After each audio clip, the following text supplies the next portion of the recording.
This channel's content is strictly for educational and informational purpose and does not endorse or promote any form of violence, harm, illegal activities, self-injuries and communal disharmony. Sudipta Babu, sensational ঘটনা। যেটুকু তথ্য আমরা পাচ্ছি আর যেটুকু তদন্ত হয়েছে তার উপর ভিত্তি করে আমরা যদি রাজ্য পুলিশকে আজকের দিনে দোষ দিই তাহলে এটা কিন্তু মানে তাদের প্রতি একটা ইনজাস্টিস হবে। এবং আমি যদি এই কথাটা বলি এটা কেউ ভাববেন না যে এটা সেটিং আছে বা সামথিং, সেই জন্য আমি বলছি, কিন্তু এটা ন্যাচার খুব রেশনালি আমি বলছি। আজকের দিনে পুলিশের প্র্যাকটিক্যালি কিন্তু কিছু এখনো পর্যন্ত মানে এটা আটকানো তো সম্ভব না এই ধরনের খুন, এবং পুলিশ আশা করি চেষ্টা করছে, এবং যতক্ষণ পুরো তথ্য না আসছে এবং পুরো তদন্তটা না বেরিয়ে আসছে আর এখনও যেখানে দাঁড়িয়ে আছে আমরা যদি কাউকে ব্লেম করি অ্যাটলিস্ট এখানে মানে ইন্ডিয়ার কোনো এজেন্সিকে কোনোভাবে ব্লেম করা যায় বলে আমার মনে হয় না।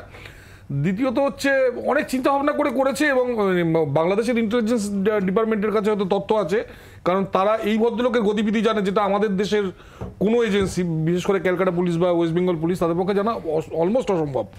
সেই জন্য হয়তো তারা একটা ট্র্যাক করেছে, তারা অন্যভাবে তদন্ত করে হয়তো জিনিসটাকে জানতে পেরেছে যে কোথায় গেছে।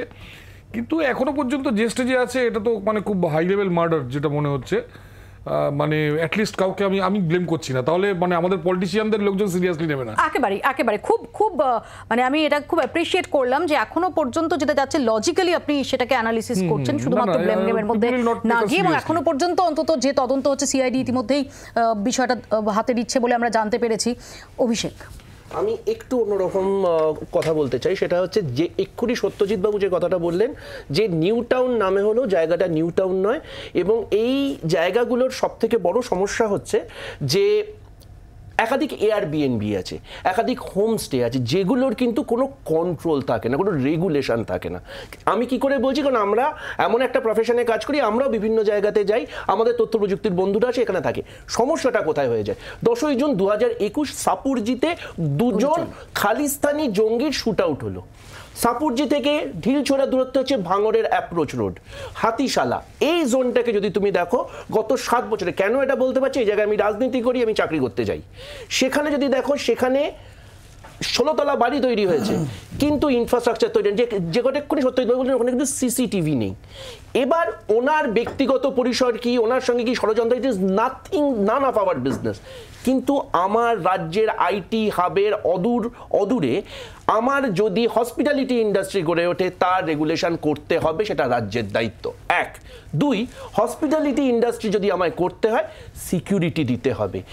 বিদেশ থেকে আজকে এই প্রথমবার আমার এখানে ডিপ্লোম্যাট মারা যাচ্ছে না। 1985 সালে ম্যাডলিন নরিস মারা গেছেন, ভ্লাদিমির কিজিস, মানে একটু খটোমটো নাম, মানে উনিও মারা গেছেন। এটা নতুন নয়, আমরা হত্যাটাকে আটকাতে পারবো না, কিন্তু আমি পরিকাঠামো দিতে পারবো। আমি একটু শুভময়দার কাছে, শুভময়দা, যেহেতু পড়শি দেশের সঙ্গে অত্যন্ত স্পর্শকাতর সম্পর্ক এই গোটাটার মধ্যে জড়িয়ে, সেখানে দাঁড়িয়ে এরকম একটা সেনসেশনাল মার্ডার। দেখুন, মানে রাজনৈতিক বিশ্লেষকরা এমনি শব্দ দেন তাতে লোকজন একেবারেই খুশি হয় না। এই বিষয়টি একেবারে তদন্ত সাপেক্ষ।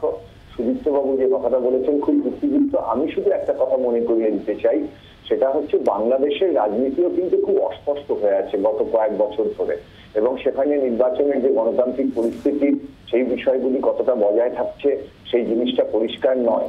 অর্থাৎ পশ্চিমবঙ্গে যে ধরনের রাজনৈতিক অবস্থার কথা আমরা শুনি, হিংসা, সেটা বাংলাদেশেও আছে। তবে এই হত্যা রাজনৈতিক না অরাজনৈতিক সে তো এখন জানা সম্ভব না। আমাদের এই মুহূর্তে রাজনীতির সঙ্গে, অন্তত পশ্চিমবঙ্গের রাজনীতির সঙ্গে এর কোনো যোগ কিন্তু একেবারেই দেখা যাচ্ছে না। বাংলার আওয়াজ, বাঙালির আবেগ, জি 24 ঘন্টা।